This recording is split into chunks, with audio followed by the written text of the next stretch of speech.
ఆరోగ్య సమస్య, నేను ఆరోగ్యంగా ఉండనేమో అన్న ఆలోచన మనకు వచ్చింది. అప్పుడు మనం ఏం చేయొచ్చు? ఆ ఆలోచనని 3 పాజిటివ్ థాట్స్గా మనం మార్చుకోవచ్చు. నాకు ఆరోగ్యం సరిగ్గా ఉండదేమో, దాన్ని మనం ఎలా మార్చుకోవచ్చు? ఆరోగ్యం బాగుంటుంది, నేను ఎప్పుడు ప్రతి క్షణం కూడా ఎంతో ఆరోగ్యంగా ఎంతో అద్భుతంగా ఉంటాను, నా శరీరంలో ఉండే ప్రతి ఒక్క కణాలు కూడా ఎంతో ఆరోగ్యంగా ఉన్నాయి, నా జీవితం అంతా కూడా ఆరోగ్యమయంగా ఉంటుంది.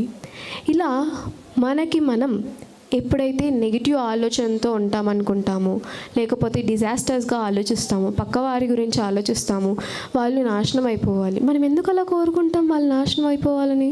దానికంటే ముందు వాళ్ళ గురించి కోరుకునే ముందుగా మన మీద అఫెక్ట్ అవుతుందని మనం గ్రహిస్తాము.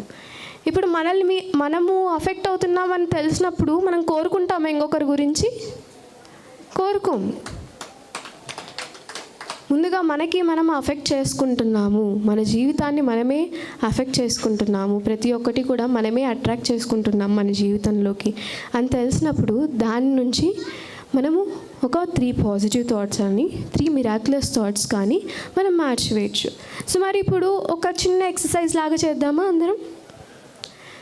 ఒకవేళ మీ పెన్ పేపర్ ఉంటే మీ పెన్ పేపర్ తీసుకోండి, లేకపోతే జస్ట్ ఊరికే ఒకసారి ఆలోచించండి.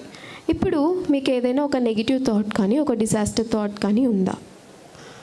ప్రాక్టికల్గా మనం నేర్చుకుందాం ఎలా మార్చుకోవచ్చు అని. ఓకే, ఒకసారి ఆలోచించండి ఏం జరుగుతుంది ఇప్పుడు ఈ క్షణంలో. మనము ముందుగా ఆ ఆలోచన వచ్చినా కూడా ఇది వచ్చిందేంటి, నాకు ఇలా రాకూడదు కదా అని దానిపైన ద్వేషం అవసరం లేదు. ముందుగా ఉన్నది ఉన్నట్లు మనం స్వీకరించడం మనం నేర్చుకోవాలి ఏ విషయంలో అయినా. ఓకే, ఇప్పుడు నాకు నెగిటివ్గా ఆలోచన వచ్చింది, ఒక డిజాస్టర్ థాట్ వచ్చింది, బట్ ఇప్పుడు నేనేం చెయ్యగలను దీని గురించి అన్నది మనం నేర్చుకోవాలి. అదే పిరమిడ్ మాస్టర్ చేసేది. సో మీ అందరికీ ఒక నెగిటివ్ కానీ ఒక డిజాస్టర్ థాట్ కానీ ఏదైనా ఎంచుకున్నారా? ఇప్పుడు దాన్ని 3 పాజిటివ్ థాట్స్గా మార్చేసుకుందాం, 3 మిరాక్యులస్ థాట్స్గా మార్చేసుకుందాం. నాకు ఇప్పుడు ఒక ఆలోచన వచ్చింది, నేను క్లాస్ చెప్తున్నాను కదా నా గొంతు సరిగ్గా ఉండదేమో అని. నేను కూర్చున్నాను, ఓకే నేను దీన్ని పాజిటివ్గా మార్చుకోవచ్చు. నా గొంతు ఎంతో అద్భుతంగా ఉంది, నేను మాట్లాడే ప్రతి మాట కూడా ఎంతో అద్భుతంగా వస్తుంది, నా శరీరం ఈ క్లాస్లో ఇలా ఎంతో అద్భుతంగా మాట్లాడడానికి హెల్ప్ చేస్తుంది.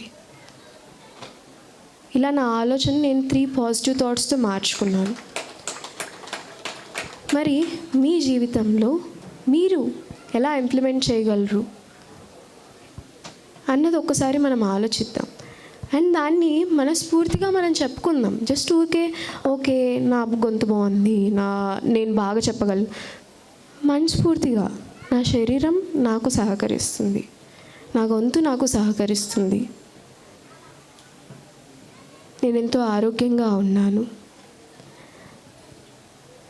మనకి ఇప్పుడు అనిపించకపోవచ్చు, కానీ నెమ్మదిగా ఎప్పుడైతే మనం ఎరుకతో ప్రాక్టీస్ చేస్తూ ఉంటామో ఆటోమేటిక్గా మనం దీన్ని చేంజ్ చేసుకోగలచ్చు అన్నమాట. అండ్ ఈ యొక్క ఆలోచన విధానాన్ని మనం ఎలా గుర్తించవచ్చు? ఎప్పుడైతే ఈ ప్రస్తక్షణంలో మనం ఇక్కడ ఉంటామో అప్పుడు మాత్రమే మనం గుర్తించవచ్చు, అవునా? దానికి అవసరమయ్యేది ఏంటి? మనం ఆలోచన విధానాన్ని మార్చుకోవాలి అంటే ఎరుక అనేది ఎంతో అవసరం. అప్పుడే కదా నేను ఇలా ఆలోచిస్తున్నాను అని మనకు తెలిసేది. ఇలా ఎరుకని మనం పెంచుకోవాలంటే మనం ఏం చేయొచ్చు?